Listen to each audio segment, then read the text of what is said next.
monde, c'est Soulaf avec vous. À votre demande, je vais réaliser pour vous aujourd'hui la recette des tomates séchées. Donc, d'habitude, c'est des tomates séchées au soleil. Aujourd'hui, je vais vous montrer comment rapidement réaliser vos tomates séchées au four.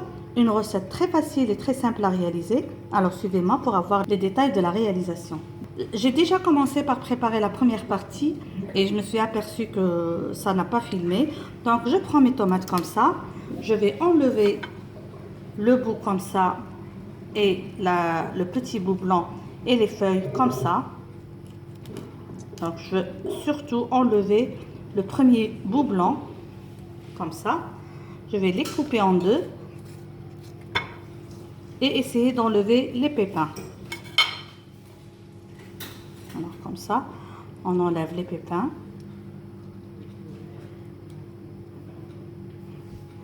À l'intérieur aussi, on sait bien qu'il y a une troisième poche de pépins. Donc aussi, on essaie d'enlever ça. Comme ça. On enlève aussi les bouts blancs comme ça. Voilà. Donc, je vais continuer comme ça. Pour ma part, j'ai préparé presque 3 kg de tomates. Comme ça.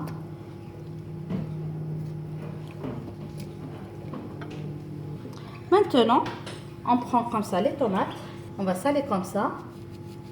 Et on va laisser jusqu'à ce que la tomate absorbe le sel et rejette toute son eau. Donc, je vais laisser comme ça entre 4 à 5 heures, à savoir. Généralement, cette étape, je la fais la nuit. Comme je vous ai dit, j'avais préparé mes tomates hier la nuit. Et je croyais que j'étais en train de filmer, mais ce matin, j'ai pas pu trouver la vidéo. Alors, je vous refais une petite quantité.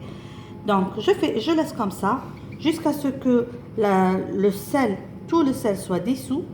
Et la tomate va rejeter son eau. Et après, on va tourner les tomates pour les faire sécher de leur eau avant de les mettre au four. Donc, comme vous voyez, tout le sel a fondu et a absorbé l'eau de la tomate. Comme ça, regardez. Donc, on va inverser les tomates sur une grille. Et on va laisser toute cette eau s'échapper. Comme ça. On peut laisser comme ça entre 4 heures, 6 heures ou toute une nuit. Si vous n'êtes pas pressé. Voilà. Et faire le séchage au four demain matin. Alors, je vais arroser avec un peu d'huile, juste un petit peu, comme ça. Et je vais mettre dans un four préchauffé à la plus basse température possible. C'est-à-dire, par exemple, le mien, c'est un four à chaleur tournante. Je vais allumer le four à 100 degrés. Mais si votre four est un four à gaz, vous allumez le four d'en bas à la température la plus basse possible.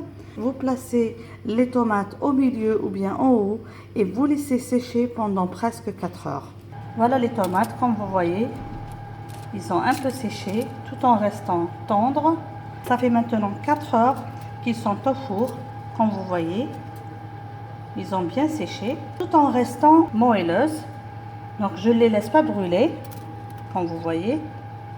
Je vais éteindre le feu et laisser refroidir complètement dans le four avant de les mettre dans l'huile. Donc voilà, je prends une jarre comme ça, propre. Je vais mettre les tomates dedans, comme ça.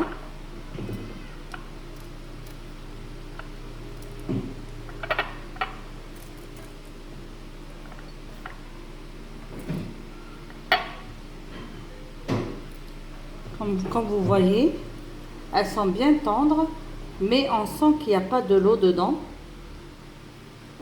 Elles sont bien cuites, elles sont bien sèches. Juste comme ça.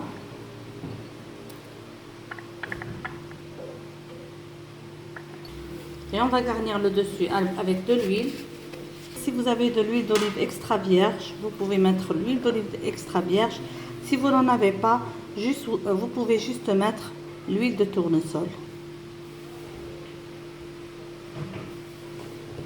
Comme ici, moi, j'ai pas l'huile d'olive. Alors, je vais mettre l'huile de tournesol. Et comme ça, cette tomate séchée Vous pouvez la garder pendant presque une année sans qu'elle ne bouge, sans qu'elle ne périsse.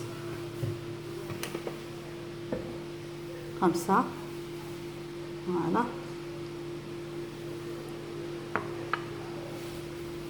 Voilà. Merci de m'avoir suivi. J'espère que vous avez aimé cette réalisation. J'espère que vous allez profiter de la saison des tomates et faire cette tomate séchée. Sur ce, je vous dis merci, à la prochaine réalisation.